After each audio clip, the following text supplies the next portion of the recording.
حضرت فاطمہ بنت قیس رضی اللہ تعالیٰ عنہ بیان کرتی ہیں کہ میں نے رسول اللہ صلی اللہ علیہ وسلم کے منادی کو سنا۔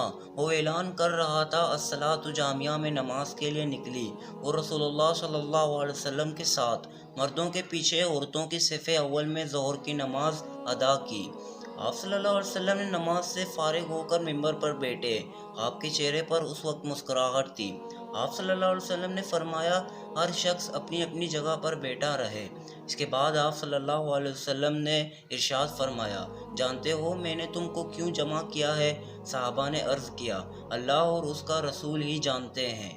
آپ صلی اللہ علیہ وسلم نے فرمایا، بخدا میں نے تم کو نہ تو مال وغیرہ کی تقسیم کے لیے جمع کیا ہے، نہ کسی جہاد کی تیاری کے لیے، بس صرف اس بات کے لیے جمع کیا ہے کہ تمیم داری پہلی نصرانی تھا، وہ آیا اور مسلمان ہو گیا اور مجھ سے ایک قصہ بیان کرتا ہے جس سے تم کو میرے اس بیان کی تصدیق ہو جائے گی جو میں نے کبھی دجال کے متعلق تمہارے سامنے ذکر کیا تھا۔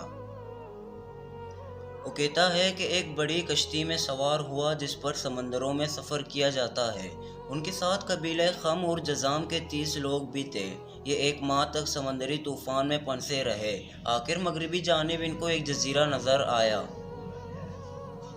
جس کو دیکھ کر وہ بہت خوش ہوئے اور چھوٹی کشتیوں میں بیٹھ کر اس جزیرے پر اتر گئے۔ سامنے ان کی نظر جانور کی شکل کی ایک چیز پر پڑی جس کے پورے جسم پر بال ہی بال تھے کہ ان میں اس کے اعضائے مستورہ تک کچھ نظر نہ آتے تھے۔ لوگوں نے اس سے کہا کہ کمبخت تو کیا بلا ہے؟ وہ بولی، میں جساسا ہوں۔ وہ چلو اس گرجے میں، وہاں ایک شخص ہے جو تمہاری خبروں کا مشتاق ہے۔ یہ کہتے ہوئے کہ جب اس نے ایک آدمی کا ذکر کیا تو اب ہم کو ڈر لگا کہ کہیں وہ جن نہ ہو۔ وہ ہمیں لے کر گرجے میں پہنچے تو ہم نے ایک بڑا خوی ہیکل شخص دیکھا۔ اس سے پہلے ہم نے ویسا کوئی شخص نہیں دیکھا تھا۔ اس کے ہاتھ گردن ملا کر اس کے پیر گھٹنوں سے لے کر ٹکنوں تک لوہے کے زنجیروں سے نہایت مضبوطی سے جکڑے ہوئے تھے۔ ہم نے کہا، تیرا ستیہ ناش ہو، یہ کون ہے؟ وہ بولا، تم کو میرے بارے میں کچھ نہ کچھ پتہ لگ ہی گیا ہے، اب تم بتاؤ کون لوگ ہو تم؟ انہوں نے کہا، ہم عرب کے باشندے ہیں، ہم ایک بڑی کشتی میں سفر کر رہے تھے۔ سمندری طوفان آیا اور 1 ماہ تک رہا۔ اس کے بعد ہم اس جزیرے میں آ پہنچے تو یہاں ہمیں ایک جانور ملا جس کے تمام جسم پر بال ہی بال تھے۔ اس نے کہا، میں جساسا ہوں، چلو اس شخص کی طرف جو اس گرجے میں ہے، اس لیے ہم جلدی جلدی تیرے پاس آ گئے۔ اس نے کہا، مجھے یہ بتاؤ کہ بیسان کی کھجوروں میں پھل آتا ہے یا نہیں؟ ہم نے کہا، ہاں آتا ہے۔ اس نے کہا، وہ وقت قریب ہے جب اس میں پھل نہیں آئیں گے۔ پھر اس نے پوچھا، اچھا بحیرہ طبریہ کے متعلق بتاؤ، اس میں پانی ہے یا نہیں؟ ہم نے کہا، بہت ہے۔ اس نے کہا، وہ زمانہ قریب ہے جب اس میں پانی نہ رہے گا۔ پھر اس نے پوچھا، زغر کے چشمے کے متعلق بتاؤ، اس میں پانی ہے یا نہیں؟ اور اس بستی والے اپنے کھیتوں کو اس کا پانی دیتے ہیں یا نہیں؟ ہم نے کہا، اس میں پانی بہت ہے اور بستی والے اسی کے پانی سے اپنے کھیتوں کو سیراب کرتے ہیں۔ پھر اس نے کہا، اچھا نبی الامین کا کچھ حال سناؤ۔ ہم نے کہا، وہ مکے سے ہجرت کر کے مدینہ تشریف لے آئے ہیں۔ اس نے پوچھا، کیا عرب کے لوگوں نے ان کے ساتھ جنگ کی ہے؟ ہم نے کہا، ہاں۔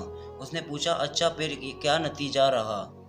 ہم نے بتایا کہ وہ اپنے گرد نو پر تو غالب آ چکے ہیں اور لوگ ان کی اطاعت قبول کر چکے ہیں۔ اس نے کہا، سن لو، ان کے حق میں یہی بہتر تھا کہ ان کی اطاعت کر لیں۔ اور اب میں تم کو اپنے متعلق بتاتا ہوں، میں مسیح دجال ہوں اور وہ وقت قریب ہے، مجھ کو یہاں سے باہر نکلنے کی اجازت مل جائے گی۔ میں باہر نکل کر تمام زمین میں گھوم جاؤں گا اور 40 دن کے اندر اندر کوئی بستی ایسی نہ رہ جائے گی جس میں داخل میں نہ ہو سکوں۔